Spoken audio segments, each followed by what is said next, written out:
Hello, and welcome to Season 4 of the Wedding Whisperer podcast. I'm your host, Sarah Burton, wedding concierge and owner of Simply Love Studio, coming to you from the heart of Central Kentucky.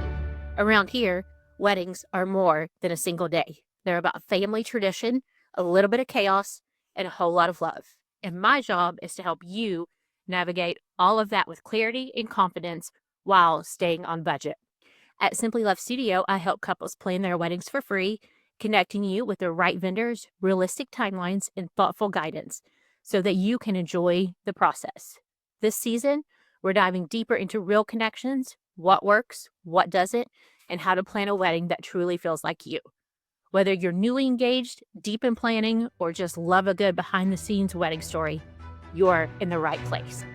I am here today with Logan Couch with Logan Couch Creative Media, and he is one of our newer preferred vendors here at Simply Love Studio. Logan, thank you so much for joining me today. Thank you so much for having me. Happy to be part of the group. For those listening that maybe are new to your name as well, although you are not new to the industry in video, tell us a little bit about yourself and your background in video and photography. Yes, so I actually started video, photography and video a long time ago. Whenever I was growing up in for sales, I went to Woodford County High School. We actually had a media program that started there that was just an exciting elective to take. It had a cool teacher, as they said back in the day. And that was my main reason.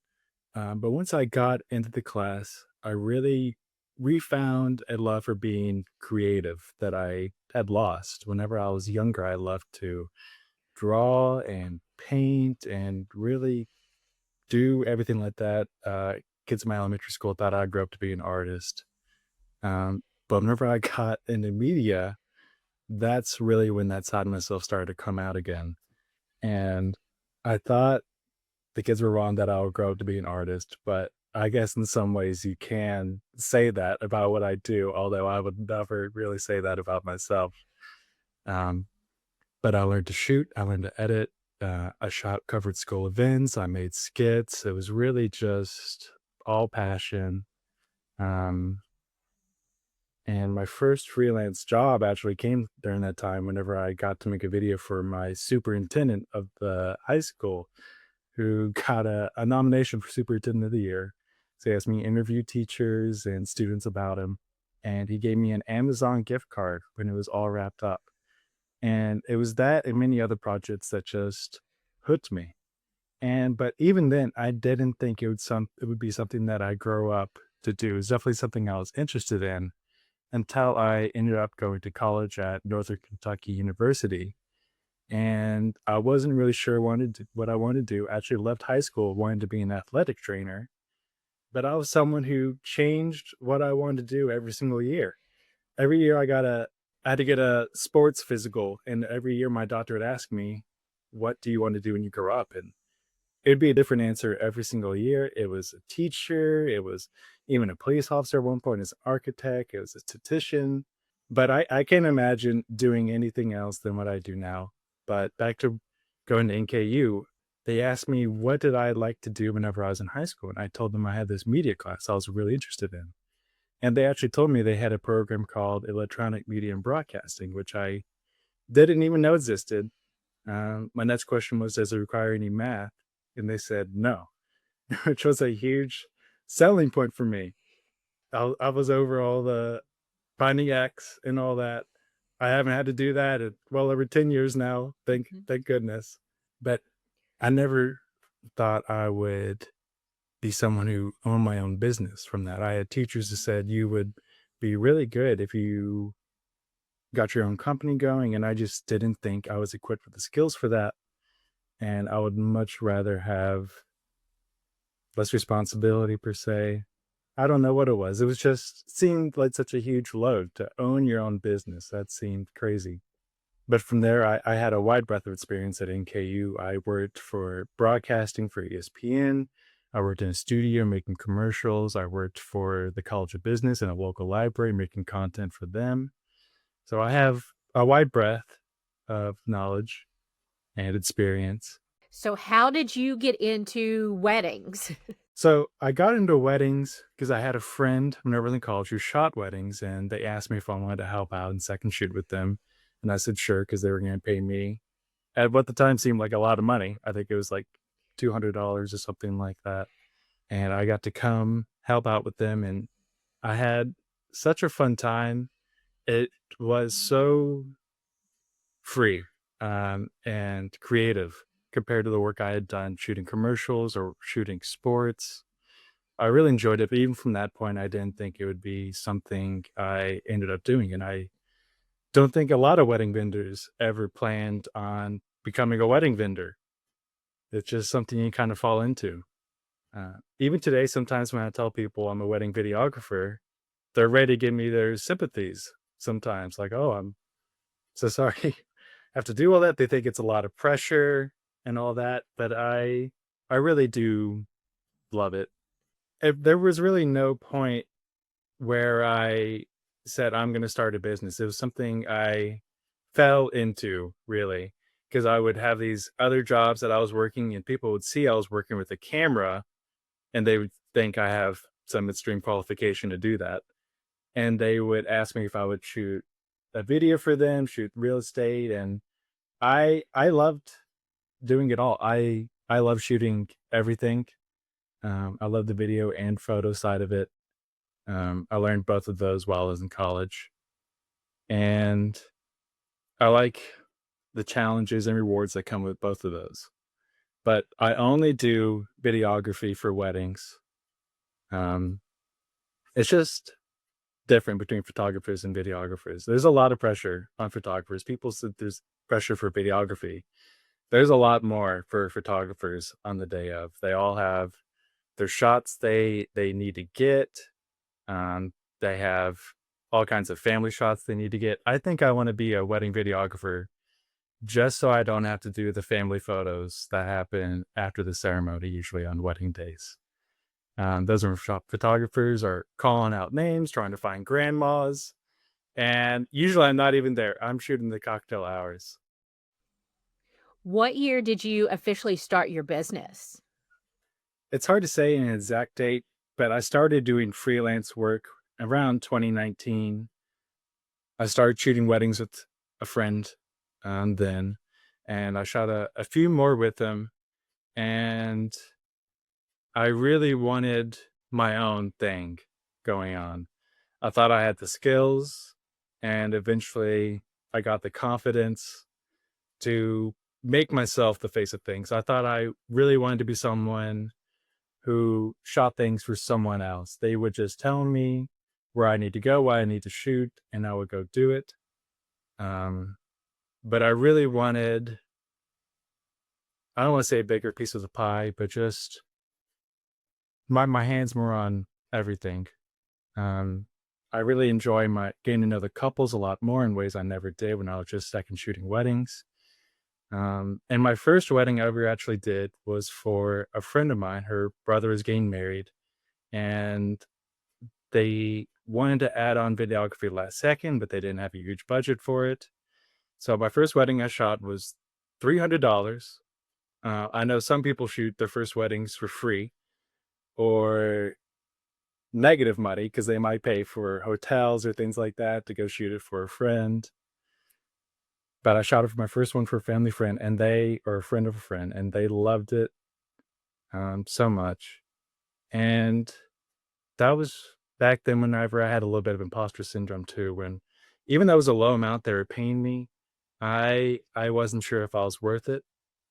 I was definitely nervous about how they would receive it, but they loved it so much.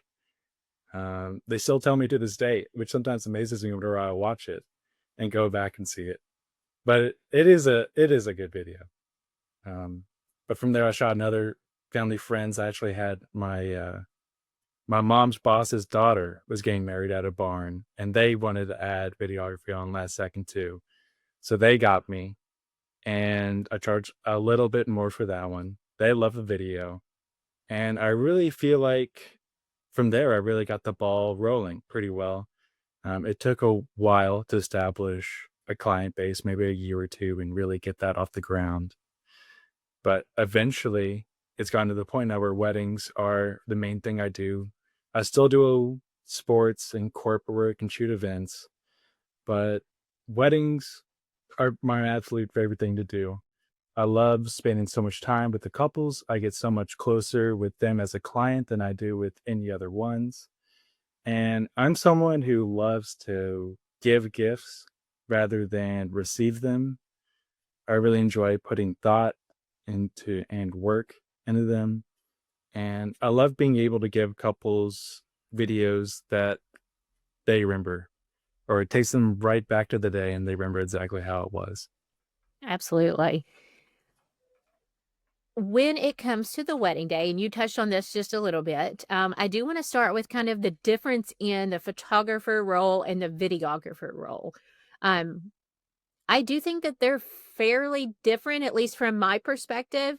You talked about how there's so much on the photographer's shoulders. I feel like, especially when there's not a planner there, I feel like the photographer almost carries a lot of the day and keeping it organized and just on schedule, even though that's not really their job to do.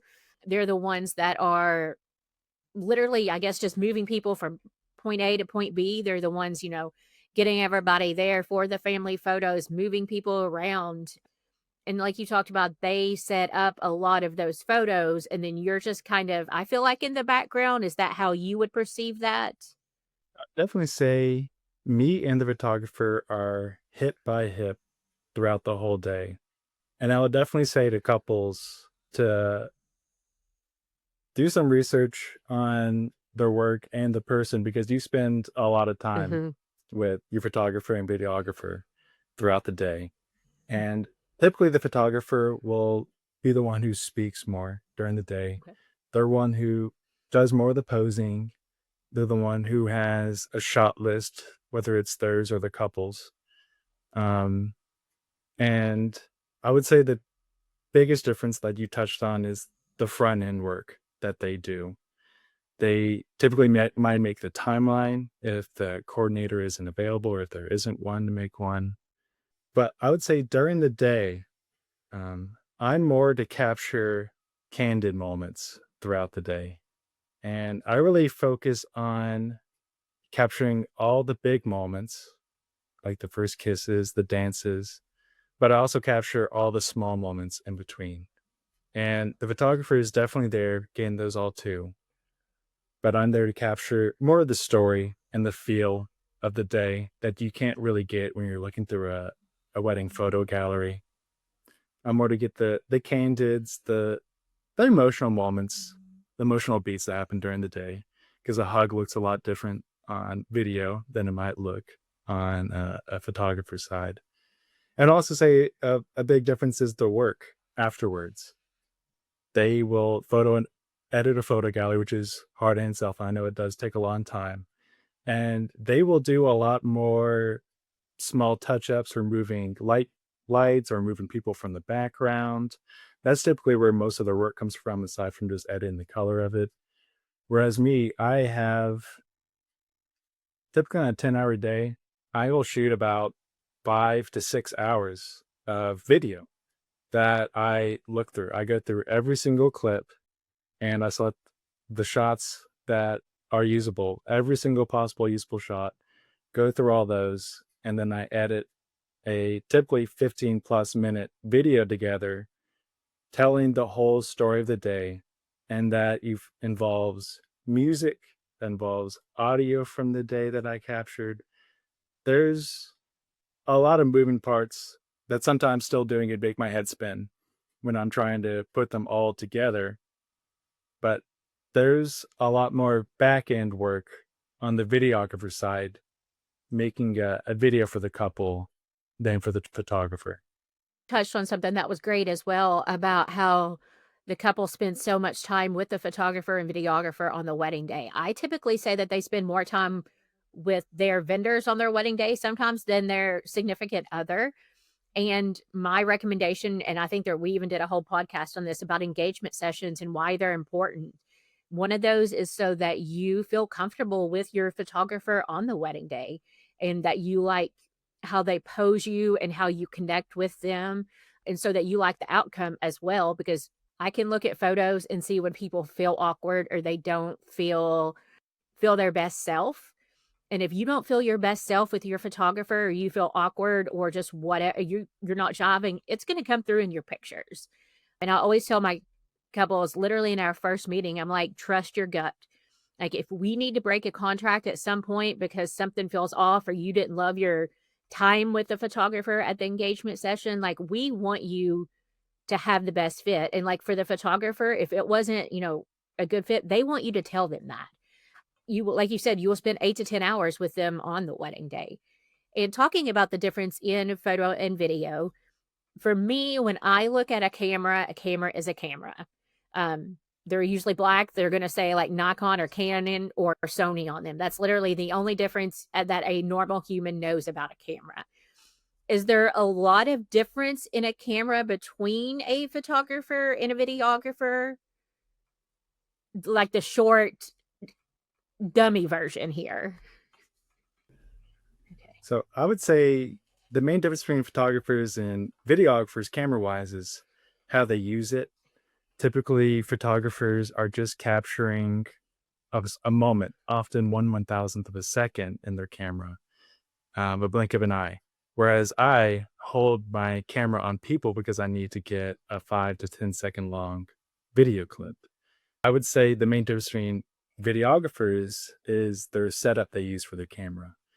You see a lot of videographers use what's called a gimbal, which is this tall black stick that has motors on it that they put their camera on, that keeps it stabilized the entire time, and then enables again to get moving shots and keep it smooth throughout the day.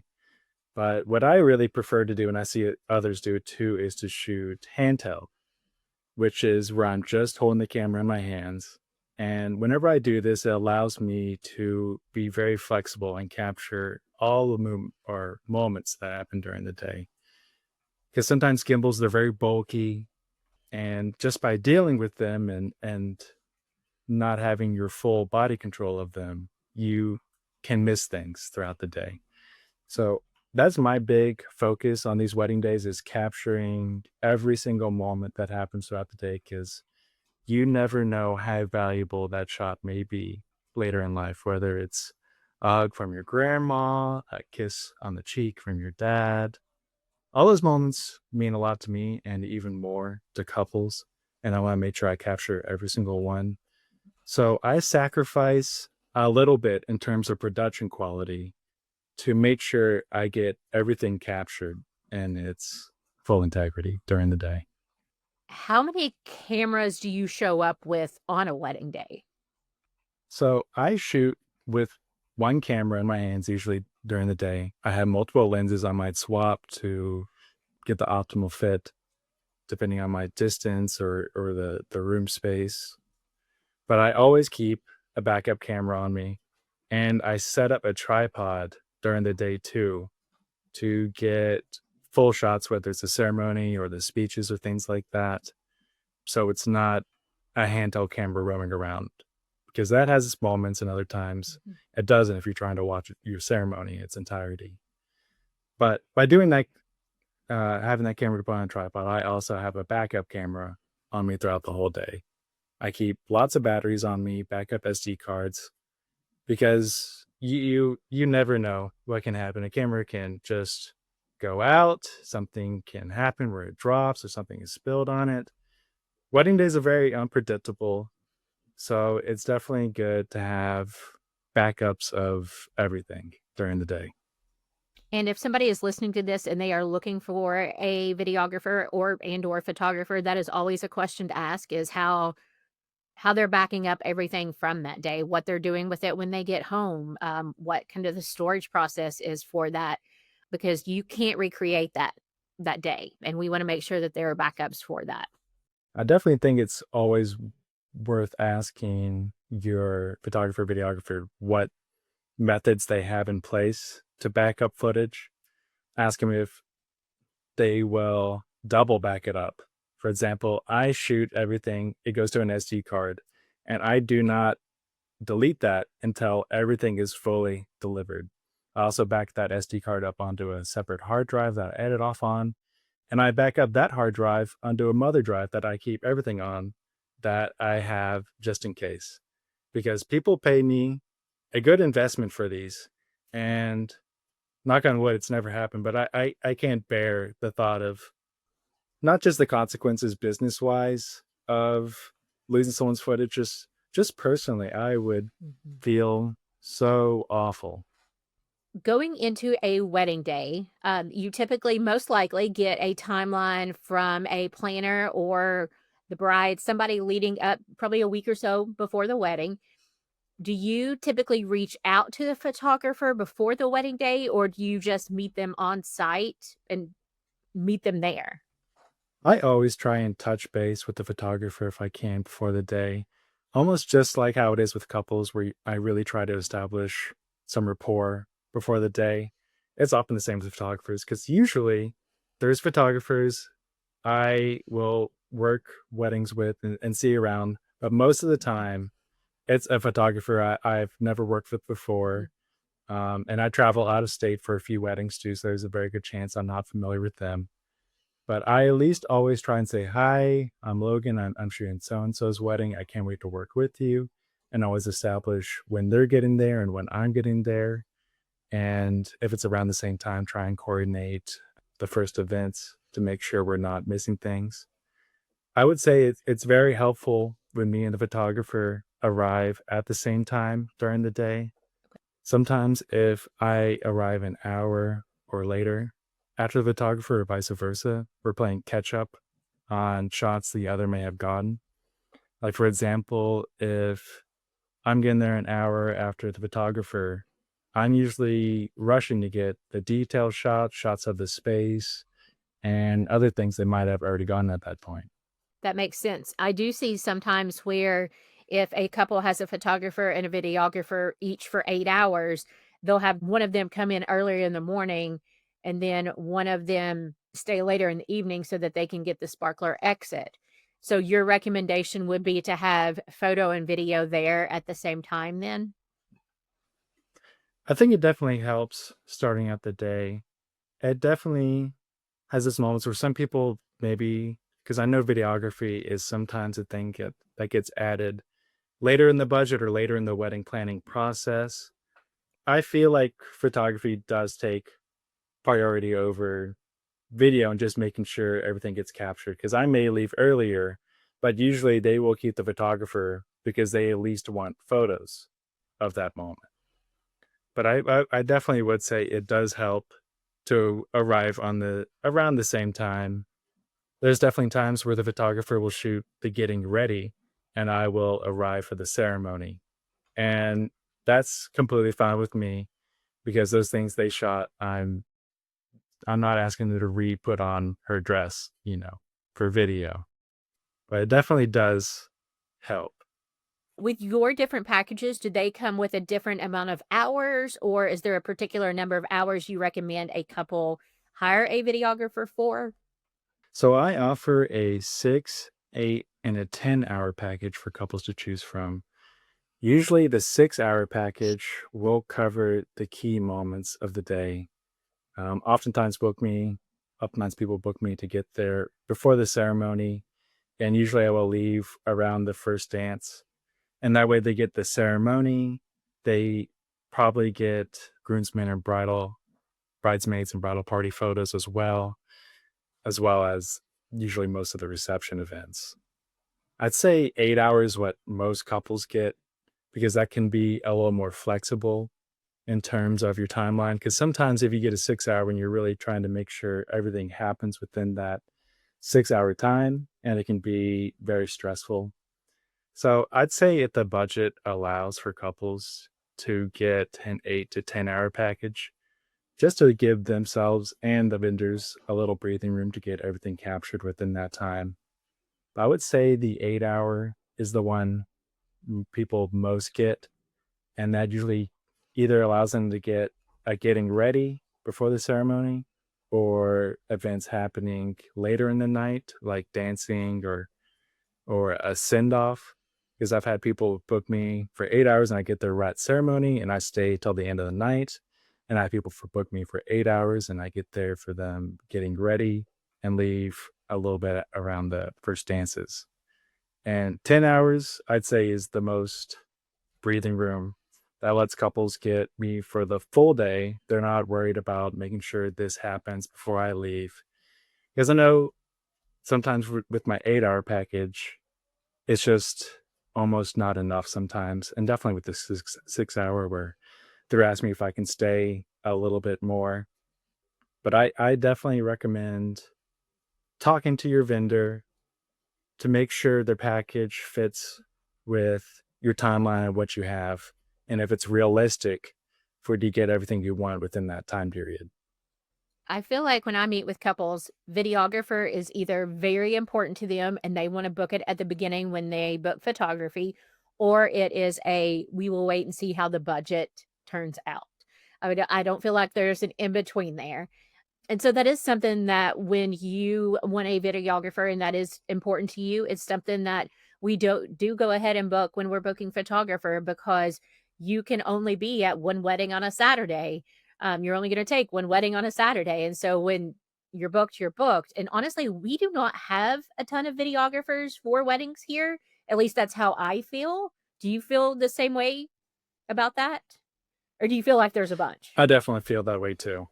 Okay. Sometimes whenever people ask me for a date and I am booked already and I ask someone else who shoots wedding videos if they're free and they might say they're booked, then I don't know who else to go to after that. One of the things I always tell couples when they are reaching out to, especially videographers, also photographers, to always ask the company they're talking to, who is going to be the one videoing their wedding day.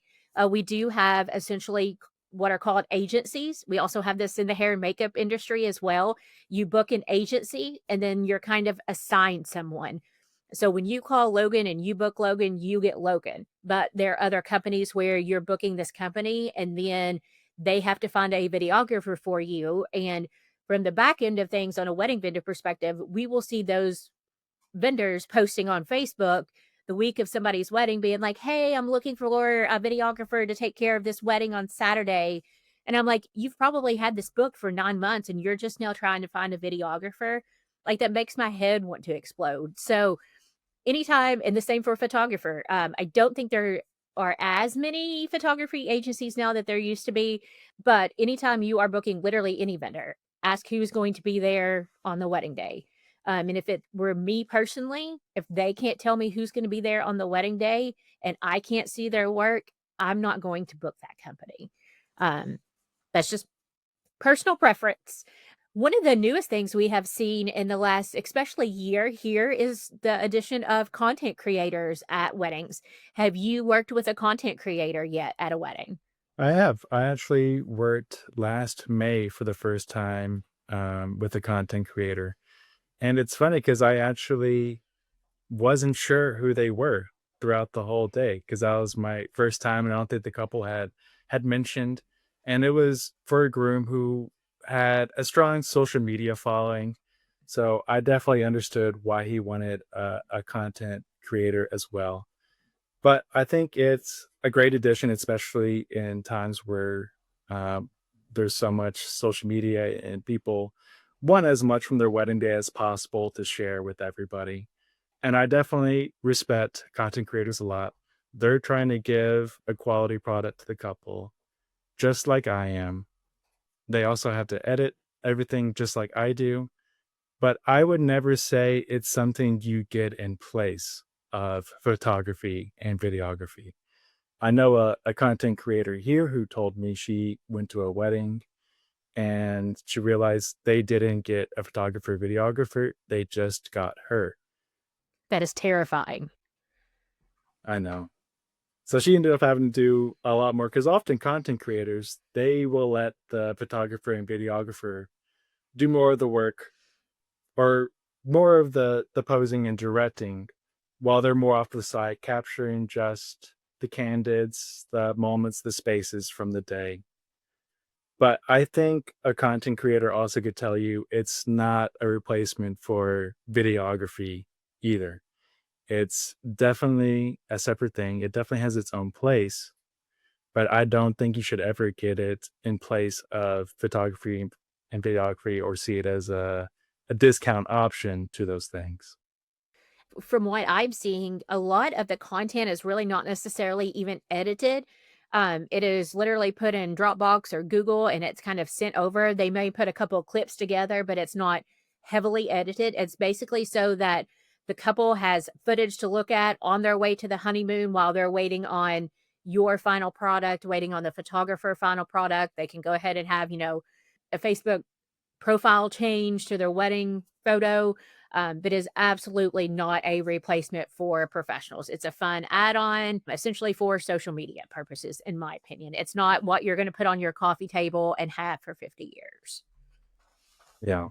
And I definitely think videography is a lifetime investment you're putting in towards something because people will watch their video every year for the anniversaries. And I'm not quite sure if that happens the same with content creation because, like you said, is more short form things there to show something from the wedding day, short term after that. Do you have any advice for couples that maybe are not big fans of being in front of the camera? A lot of times I hear that from the grooms, like, I hate having my picture made. I don't know how to do this. I don't know where to put my hands. Do you have any like suggestions or tips or like how they get through that mentally on the wedding day? Because the bride, the groom, whoever the couple may be, they're going to have cameras in front of them the entire day.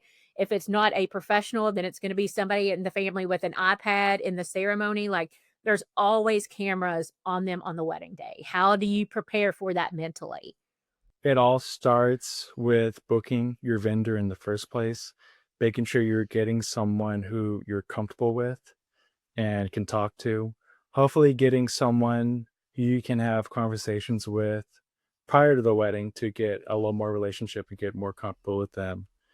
Something that helps couples sometimes that I do is tell them to shake it out when we're doing pictures or videos. And I can tell they're getting a little stiff, a little uncomfortable. So I'll tell them just go like that for a moment, just shake it out. And I tell people to act like I'm not even there, which is so hard to do, especially since I'm a 6'5" person and I completely understand.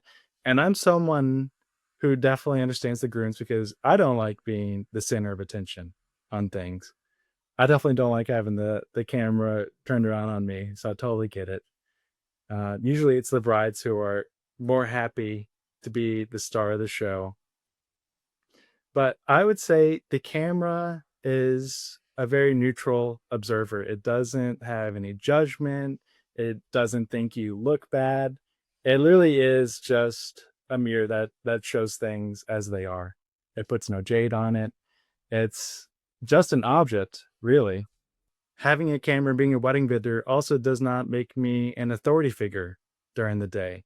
Sometimes couples I can tell are scared or uncomfortable to tell their vendors that they might be done taking pictures or they're not comfortable with the pose. They will a lot of times do whatever they're asked to or said or and just go along with things. And they definitely do not have to. I think couples sometimes forget that they are the bosses during the day and that I am working for them. So if a couple's or a groom or bride is ever uncomfortable, they're also more than welcome to say, I would like this moment not captured right now as well. That's great advice. The difference in editing time between photography and videographer. I would say most photographers are anywhere from the 6 to 12 week mark, depending on the time of the season. How long do you typically take, or what is your average turnaround time for video for the final product? I deliver a teaser for the couples within 14 days of the wedding. So during that time, I will go through all the footage and put together a minute clip for them. And then the real work comes in the next 90 days because I tell couples I will have their video over within 90 days. And that can take a long time because I have other couples in the queue. And if I could shoot a wedding video and edit that week and then shoot another one the next weekend, I would love to do that, but it is not possible, especially if you're trying to create a quality product to give the couple their money's worth. There's a lot of time involved in post, whether it's going through the audio, selecting music, putting it all together. It takes a long time to time everything up, put it together in a way that tells the story of the day.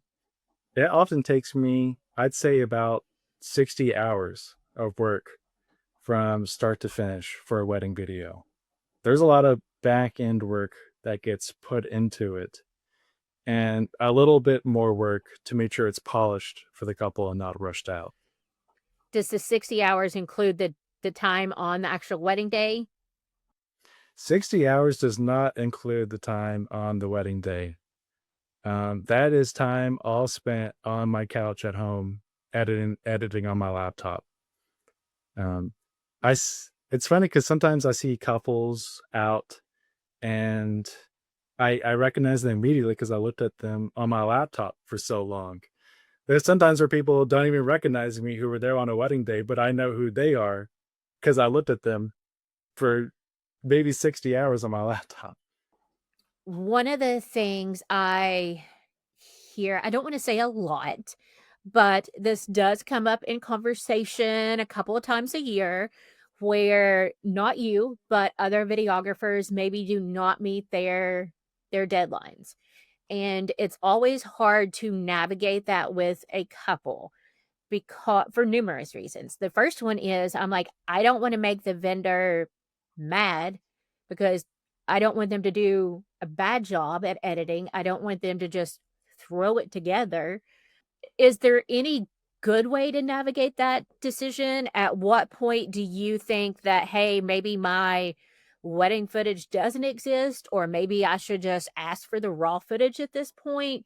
I know this is a very hard question to answer, but this is literally one I get a couple of times a year, which is scary. It comes back to hiring a professional and making sure that you are going to be covered on the wedding day. But do you have any advice in that scenario? I would say sometimes whenever I'm working on videos or had them in queue, I am always worried that the couple is wondering where their videos are. Sometimes it's honestly relieving for them to text me and ask, "How's my video coming along?"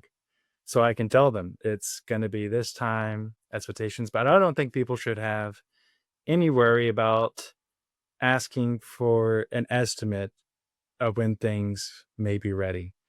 Oftentimes, I will send a teaser just so I can give something to for the couples to see soon after the wedding. But hopefully, that's also something that can hold them until I can get the full video over. And it definitely helps having the photographer side of things too, because I know they're probably giving back photos, and the couple can at least get those. Oftentimes, usually before I can get them back because of the work on the back end. It doesn't ever hurt to ask your videographer or photographer or whatever vendor when something may be ready because they will be more than happy to tell you. One thing I actually didn't ask you earlier when we were talking about the difference in hours on the wedding day, sometimes I will get couples that will just request or just say that they only want the ceremony and speeches recorded. How does that line up with like a 6-hour package? Is that something maybe if it's a Friday or Sunday wedding, you would be more open to entertaining? Because, I think a lot of people just don't realize how valuable Saturdays are as a wedding vendor because you can't just do a small package on a Saturday in October. I definitely like taking this kind of work, just a ceremony or key moments, short term out on my calendar.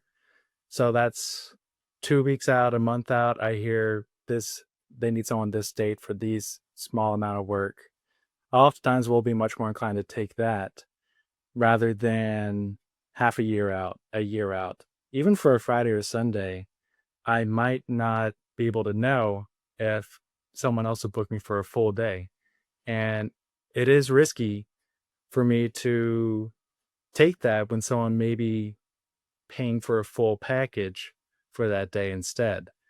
And also, if someone asks me to shoot the ceremony and speeches, that's still time I need to be there during the day because I really do not want to shoot the ceremony, even if it's local, go home and then go back because I have the speeches looming over me for the rest of the day, it seems like. But I would definitely expect to be paid for the length of time I'm there. I I can't just idle. I can't I can't take that, unfortunately. I'm happy to do things like that, but it has to be something where it's more of something where I'm filling out my calendar. I would say it's that way for most videographers. And two, a lot of times, your ceremony may be at a different location. And even if it is all at one venue, you're most likely still going to have different setups. So it's not like you can leave. You still have to be there for people eating dinner and all of those things. So it really is more than just ceremony and speeches, more than just shooting for 45 minutes. It's a several hour process. One of the big things we've seen the last few years, of course, is drone footage. Is that something that you offer with your packages? Yes, I offer drone footage with all my packages, but I may not be able to do drone footage every single time because depending on the venue, if it's downtown or especially if it's near an airport, it's very tricky. Oftentimes, the FAA will have tight regulations on the airspace, especially near an airport, sometimes around big cities as well, and where it can technically be illegal to fly your drone in those kind of areas. So I definitely think it's worth considering, especially if you're booking someone just because they offer drone video, if it's something that is even feasible with a venue. If a venue somewhere more out in the country, away from big buildings, especially away from an airport, I will always be able to do wedding drone video. But sometimes I definitely need time allocated to drone as well. Because I always like to do whenever I arrive at the venue. But there are days where, because of the timeline, as soon as I pull in, I have to get my camera out and I need to get to work, whether it's getting in dress, whether it's ceremony time, and I may not have time to fly a drone. And I also may not have time during the day either. I always try and find time if I'm not able to do it when I get there, but I'm not going to pass on maybe capturing precious moments to get an aerial video. And I would say also if you're getting drone video for your wedding video, usually it's a small part of the video that it's in. Because oftentimes in my 10 plus videos that I make, you might see a drone footage for maybe 20 to 30 seconds of it, if that. So it shouldn't be the thing you decide Mhm. on someone on, I feel like. Talking about the different areas that you can and can't fly, you can correct me if I'm wrong. The Kentucky Castle, you have to go through, is it a permit maybe because of that area? And then I'm guessing if you have to at the castle, you probably would have to for Keeneland as well. I could be wrong on that. Um, Kroger Field, I know is off limits. We learned that one a couple years ago, I guess because it's beside the hospitals, maybe. I don't actually know the reason, but I know it's off limits. So there are definitely some places that you may not automatically think about because for me, I would think that the Kentucky Castle would be far enough away from the airport to not matter. So those are definitely questions to ask if drone footage is important to you, if it can be done. And sometimes it's maybe been done in the past before we knew it didn't exist or weren't allowed to do. I know that sometimes videographers have shared footage or like aerial clips basically to help each other out. And I always talk about how our wedding community is so tight knit and connected. And that's one of those areas too where you were talking earlier about how you and Tyler talk about things in video terms. In the videography world, it's another way that you all are very connected is being able to help each other with those kind of things. Talking about other videographers, do you have a second shooter with you on the wedding day or is it typically just you? 95% of the time on wedding days, it is just me as the sole shooter. that has its advantages and also its disadvantages. I'd say the main advantage is it's easy to communicate with myself versus having another person. And sometimes when you're depending on someone else to get a shot, you may not be able to get it, or you may not get it the way you want. So I think it's sometimes easier for me to just go get the shot rather than tell someone else to do it. And maybe that's just me being a control freak sometimes. For me, whenever I have hired second shooters, it hasn't been worth it for my investment for paying them, also from the couple standpoint, because typically a lot of the footage is something I may already have shots of, or it's just footage I don't really need, but I still have to look through and edit, and it adds more time in the back process. I would say the main advantage to me being a sole shooter is keeping the cost down for couples in my packages. I always try to keep it a balance between keeping the cost down for the couple, but also making an income for myself. And not having a second shooter is a way to do that. It has its disadvantages as well, because there are moments during the day where the couples may be getting ready in a different place from each other, especially at the same time. And there's a lot of times where I do work with photographers who do have a second shooter, and they can just send that person over there to get that. During my conversations with brides, I always make sure to tell them, remember, I am just one person. So I made sure to talk to them about what are their priorities during the day if there's things happening in two different spots. Typically, I go with the rule that the bride is the star of the show, so things should be more geared to her. Usually, I tell couples that. I'll tell the bride, if you guys are getting ready at the same time, I will defer to the bride more so. And they're always fine with that. I may not be able to get all the groomsmen shots I want, but I don't think a lot of times those are groomsmen shots that the couple may need, or the guy probably even wants in the first place. I agree with that 100%. Yes. I feel like for so long, it was like shoved down our throats from like the big wedding world and like Wedding Wire and the Knot and stuff that you had to always have a second photographer. We have photographers that are more than capable at shooting a wedding by themselves. We have some that prefer to shoot by themselves. Just because there is not a second photographer does not mean the world's going to end. Just like you said, you're a control freak. When you shoot it yourself, you know you got that image exactly how you want it, or that video exactly how you wanted it. So if there's a photographer that is, especially a seasoned photographer, that does not have a second shooter as part of their package, you do not have to add on a second shooter by any means. You're not required to do that. So don't ever feel pressured into having a second shooter on your wedding day for photo or video. I think it's definitely maybe worth it for a very large wedding with lots of moving parts and things to be captured. For example, last time I had a second shooter, I actually was shooting a 12-hour Hindu wedding.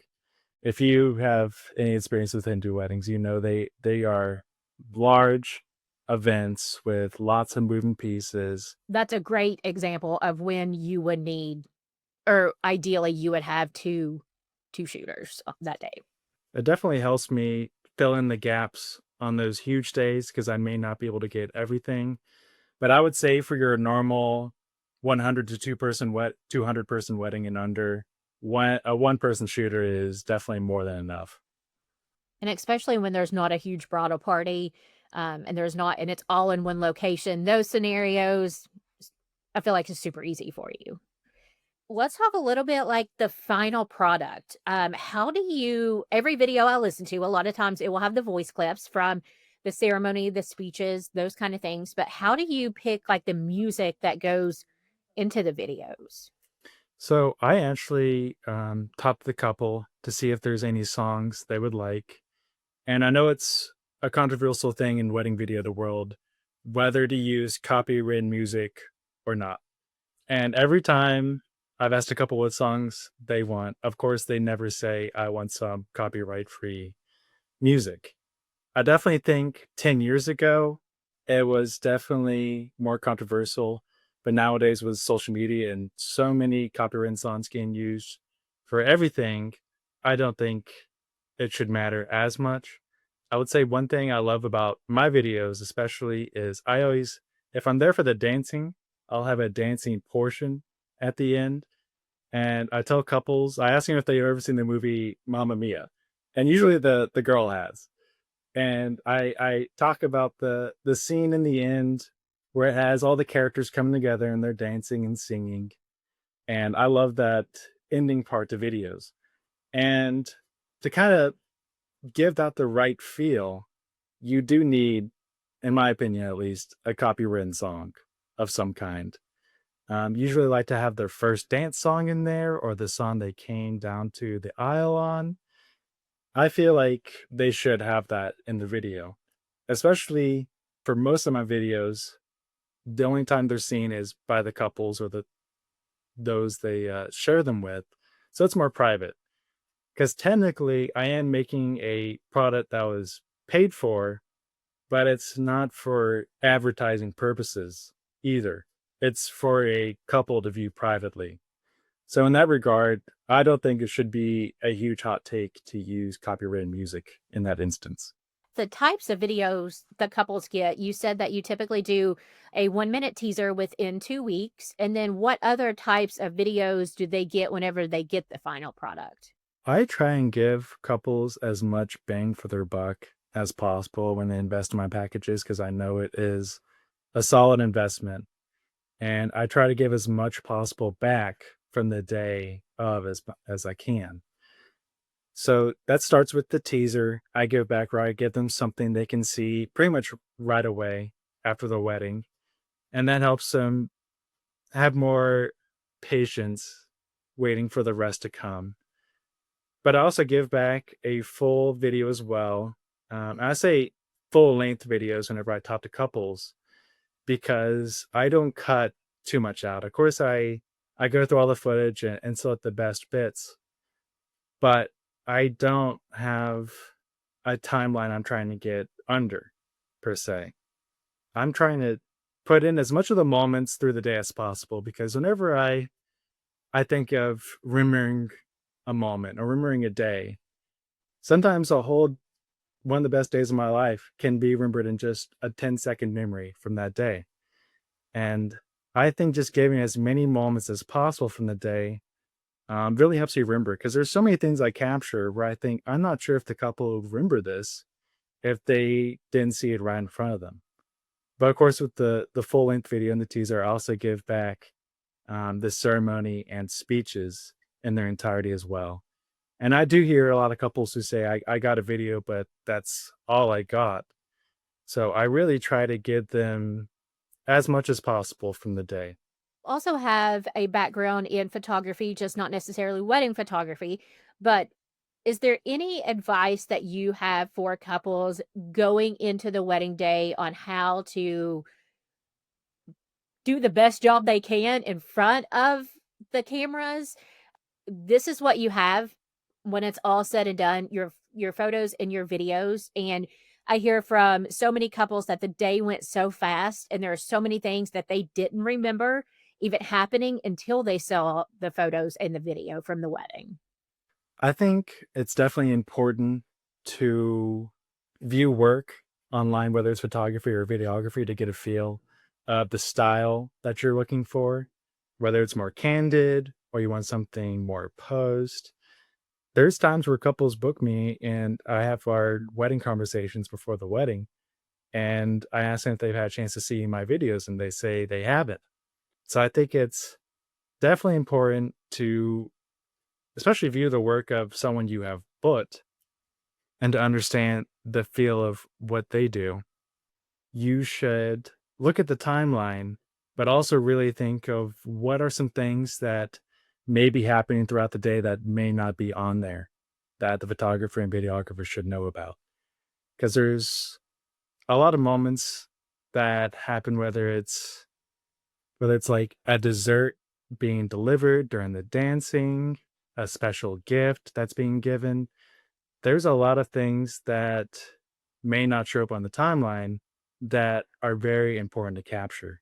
So I think it's definitely worth thinking about those things and not only important events, but important objects or details during the day that you want captured as well, that you can relay to your photographer or videographer.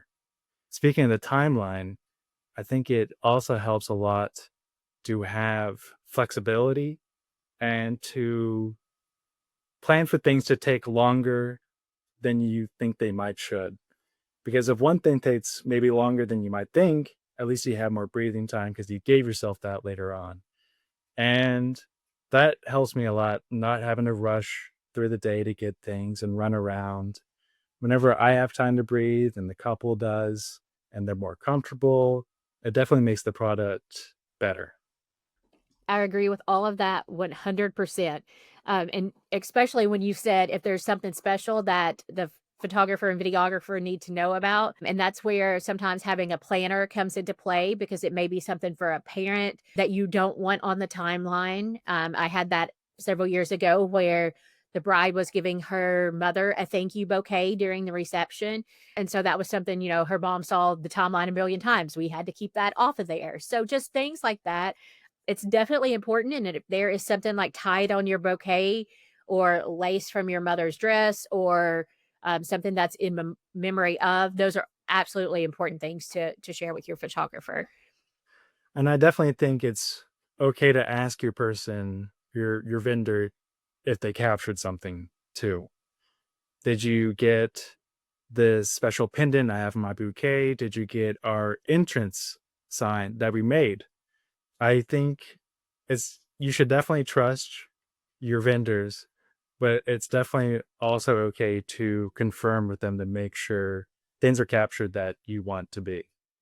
Going into 2026 and 2027, what is kind of some just general baseline pricing if a couple is interested in hiring you? What would maybe be, like, your 6-hour starting price? So all my packages come with a teaser, a full-length video, and the ceremony and speeches in their entirety. The 6-hour package usually starts around $2,200. The 8-hour package, which most couples get because that will cover the ceremony and the reception events and an hour or two before or after all that, and that will cost about $2,500. And then the 10-hour package is closer to 3,000. I think the 8-hour one is personally, I'd say the best value out of that, but it depends on what the couple wants as well. Because some people really want the dancing and the send off captured. Some people really want the getting ready and are fine with me leaving when the dancing's just getting started. So it all depends on the couple's timeline and what's important to them. You are based in Lexington, but I feel like you do a significant amount of weddings in the Cincinnati area as well. If you're going outside of the Lexington area to Louisville, Cincinnati, do you have any type of like travel fee on top of your pricing?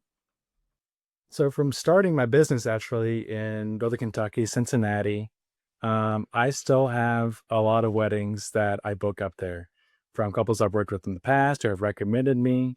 I find myself traveling to Cincinnati, Dayton, Louisville, random places in Ohio a lot. And personally, for me, I do not like to charge a travel fee unless I'm possibly having to stay overnight somewhere or it's a really far drive. Because with the prices I mentioned, I feel like a tank of gas should be included in that. I hate asking for this large sum of money and saying, "Can you also give me this money on top of that to pay for my gas?" Which is in reality a totally fair thing to ask for, but it's just one of those things that someone who's a bad business person does. But honestly, if I knew how to play like the round of applause sound, I would play that here. Because it drives me crazy when vendors charge X amount of dollars and then they're like, oh, but it's also going to be 50 cents a mile or it's going to be $50. I get having a travel fee, but couples are also making a large investment and you're literally going to work. I won't go down that road, but I think that that is very nice of you and very generous of you, and I think that couples probably very much appreciate that.